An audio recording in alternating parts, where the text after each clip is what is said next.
विजय चौधरी जी, आपले लोकप्रिय आमदार राजेश पाडवी जी, निलेश माळी, दीपक बापू पाटील, समिधा नटावतकर, कांतीलालजी तातिया, लक्ष्मणजी कदम, मुन्नादादा रावल, जयश्रीताई अहिरराव, शहाद्याचे आपले लोकप्रिय उमेदवार श्री मकरंद पाटील जी, तळोद्याचे जितेंद्र सूर्यवंशी, नवापूरच्या डॉक्टर अभिलाषा वासावे आणि या ठिकाणी उपस्थित अतिशय मोठ्या संख्येनं या कार्यक्रमाकरता उपस्थित असलेल्या आमच्या सर्व लाडक्या बहिणी आणि तितक्याच लाडक्या भावांनो, खरं म्हणजे मी असं म्हणेन की आज या ठिकाणी आपले मकरंद दादा यांचा विजय हा सुनिश्चित आहे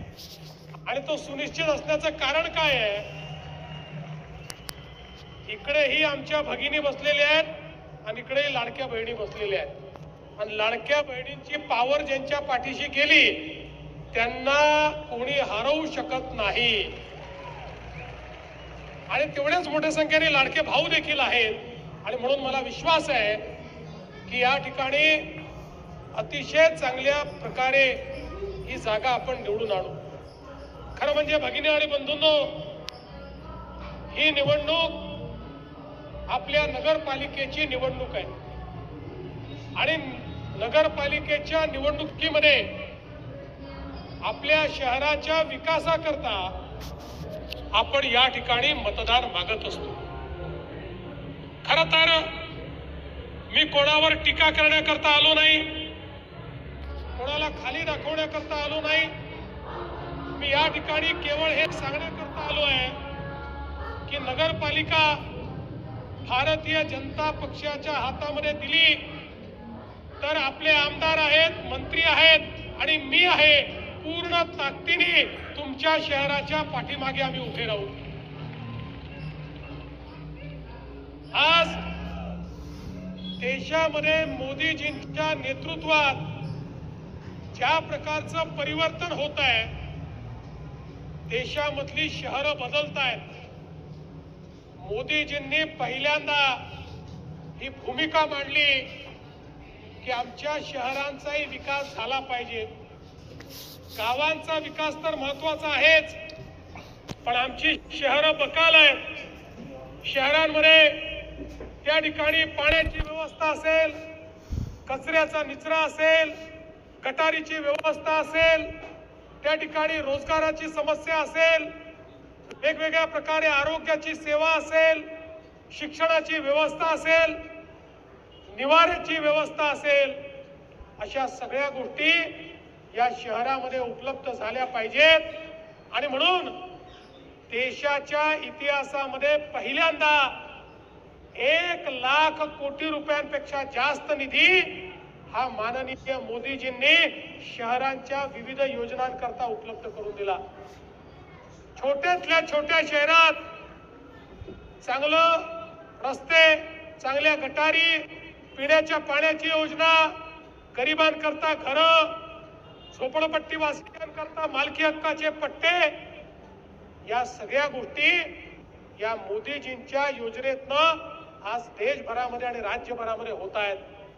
आणि महाराष्ट्रामध्ये देखील आपण जर बघितलं तर महाराष्ट्रात 6.5 कोटी लोक महाराष्ट्रातले हे 40,000 गावांमध्ये राहतात आणि तेवढेच 6.5 कोटी लोक महाराष्ट्रातल्या 400 शहरांमध्ये राहतात. अर्धी लोकसंख्या ही केवळ या ठिकाणी शहादा सारख्या 400 शहरांमध्ये राहते. या 400 शहरांमध्ये जर लोकांचा जीवनमान आपण उंच केलं, लोकांना अन्न वस्त्र निवारा, शिक्षण आरोग्य रोजगाराच्या सोयी दिल्या, तर अर्धा महाराष्ट्र आपण बदलू शकतो आणि लोकांचं जीवन देखील आपण बदलू शकतो. आणि म्हणूनच आमचा प्रयत्न हा आहे, आम्हाला नगरपालिकेची सत्ता गाजवण्याकरता नको आहे, आम्हाला केवळ खुर्च्या तोडण्याकरता नको आहेत, तर या ठिकाणी मोठ्या प्रमाणात शहर विकासाच्या योजना आम्ही हातामध्ये घेतल्या आहेत। एक ब्ल्यूप्रिंट आमच्याकडे, शहर कशी बदलू शकतात, शहरातल्या गरीबातल्या गरीब माणसाला विकास कसा आपण देऊ शकतो, त्यांच्या जीवनात परिवर्तन कसं घडवू शकतो, अशा पद्धतीची एक पूर्ण योजना आम्ही तयार केलेली आहे। आणि आपल्याला आज मोदीजींचं सरकार असेल किंवा वेगवेगळ्या एजन्सीज असतील, या माध्यमातून मोठ्या प्रमाणात निधी देखील प्राप्त होतोय।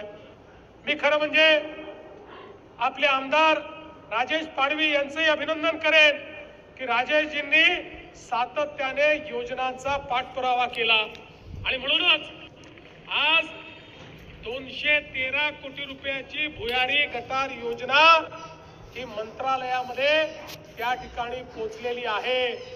राजेशजी, तुम्ही चिंता करू नका, मुख्यमंत्री या ठिकाणून सांगून जातो आहे ही तुमची भुयारी गटाराची योजना मंजूर करून त्याला निधी उपलब्ध करून दिला जाईल। आणि एवढंच नाही तर केंद्र सरकारच्या मदतीनं तुमची 79 कोटी रुपयाची वाढीव पाणी पुरवठा योजना आहे, तीही अंतिम टप्प्यामध्ये आहे, त्याला ही पूर्ण निधी हा उपलब्ध करून देण्यात येईल। आज खरं म्हणजे आपल्याला कल्पना आहे की विशेषतः अतिक्रमित जी लोक आहेत यांचा एक मोठा प्रश्न निर्माण झालेला आहे। खरं आहे, पण पट्ट्यावर अतिक्रमण असल्यामुळे त्या ठिकाणी अडचणी आहेत, पट्टे मिळू शकत नाहीत। काही ठिकाणी लोक राहत आहेत, घरकुलाची योजना आहे, पण पट्टा नसल्यामुळे घरकुलं मिळू शकत नाही। मला सांगताना आनंद वाटतो, नुकताच आपल्या सरकारने एक शासन निर्णय घेतला आहे आणि या निर्णयाच्या अंतर्गत आपण सगळ्या अतिक्रमणधारी ज्यांची घरं आहेत त्यांना मालकी हक्काचा पट्टा देण्याचा निर्णय आपण केलेला आहे।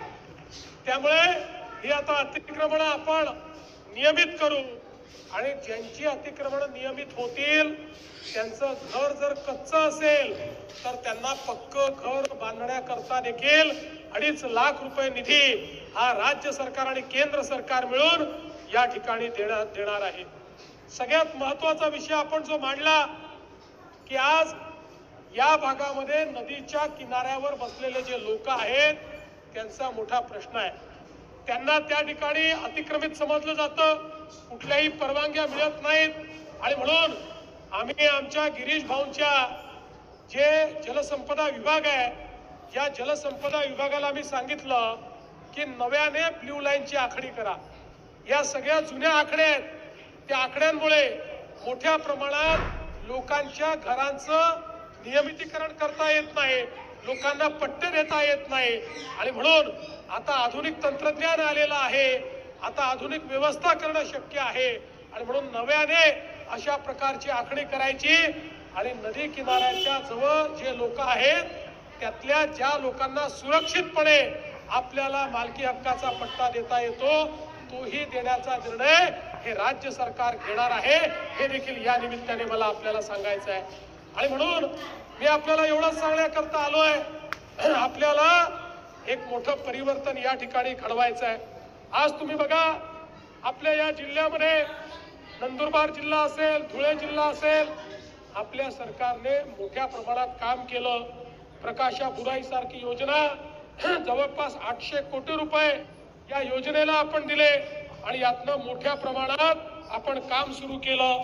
प्रधानमंत्री कृषी सिंचन योजनेच्या अंतर्गत 18,461 हेक्टर क्षेत्राकरता आपण त्या ठिकाणी मान्यता दिली आणि त्यासोबत आपण अलमाड तरवाड शहादा रस्त्याच्या निविदा या ठिकाणी जारी केल्या।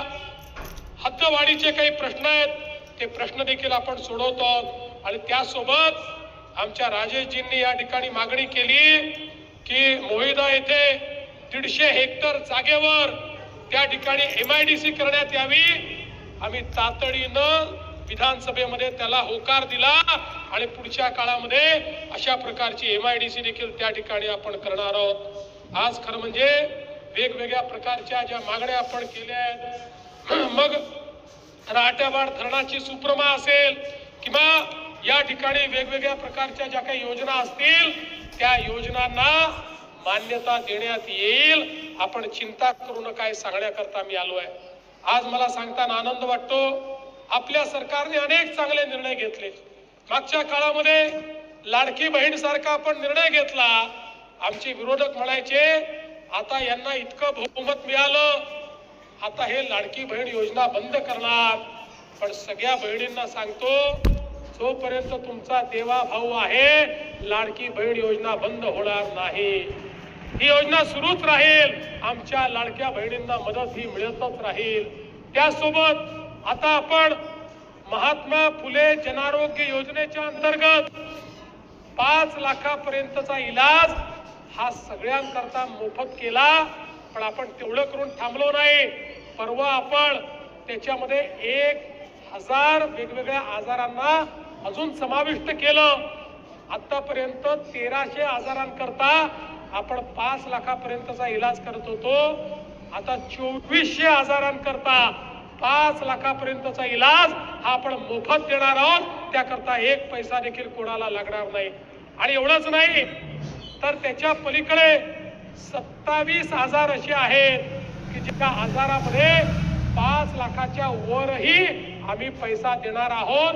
कारण आम्हाला मोदीजींनी एकच गोष्ट सांगितली आहे, गरीबाच्या आरोग्याकरता त्या ठिकाणी पैसा नाही म्हणून गरीबाला इलाज नाही असं होता कामा नये.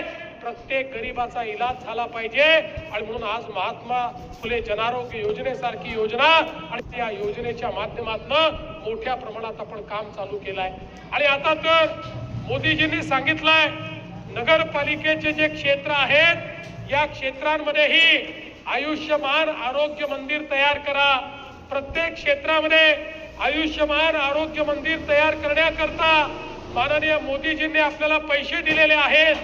आयुष्यमान आरोग्य मंदिर छोटे मोठे जे आपले आजार आहेत या आजारांकरता त्या ठिकाणी डॉक्टरची व्यवस्था आहे, त्या ठिकाणी मोफत औषधीची व्यवस्था आहे, त्या ठिकाणी उपचारांची व्यवस्था आहे. आणि त्यातनं सामान्य माणसाला मोठ्या प्रमाणात हा फायदा देण्याचं काम या निमित्ताने आपण करणार आहोत. आणि म्हणून माझी आपल्याला विनंती आहे, खरं म्हणजे जनता चौक आहे या ठिकाणी जेव्हा जेव्हा मी आलो त्यावेळी आपला आशीर्वाद मिळालेला आहे. आणि आजही इथली सगळी संख्या पाहिल्यानंतर मला तर असं वाटतंय संपूर्ण शहरच चौकात आलेलं आहे का. इतकी मोठी सभा तुम्ही या ठिकाणी केलेली आहे. आता या मोठ्या सभेला आपल्या मोठ्या विजयामध्ये परिवर्तित करा. 2 तारखेला या ठिकाणी कमळाचंच बटन आपल्याला दाबायचं आहे. मी तुम्हाला हे सांगण्याकरता आलो आहे. 2 तारखेची जबाबदारी तुम्ही घ्या. पुढच्या 5 वर्षाची जबाबदारी देवा भाऊ घेईल. पुढचे 5 वर्ष तुमच्या पाठीशी हा देवा भाऊ उभा राहील. आणि म्हणून 2 तारखेला कमळाचं बटन दाबून एक दणदणीत विजय या ठिकाणी मिळवा आणि तुमच्या स्वप्नातलं शहादा करण्याचं काम आम्ही या ठिकाणी घडवून दाखवू. एवढंच या निमित्ताने बोलतो आणि माझं बोलणं संपवतो. धन्यवाद. जय हिंद, जय महाराष्ट्र.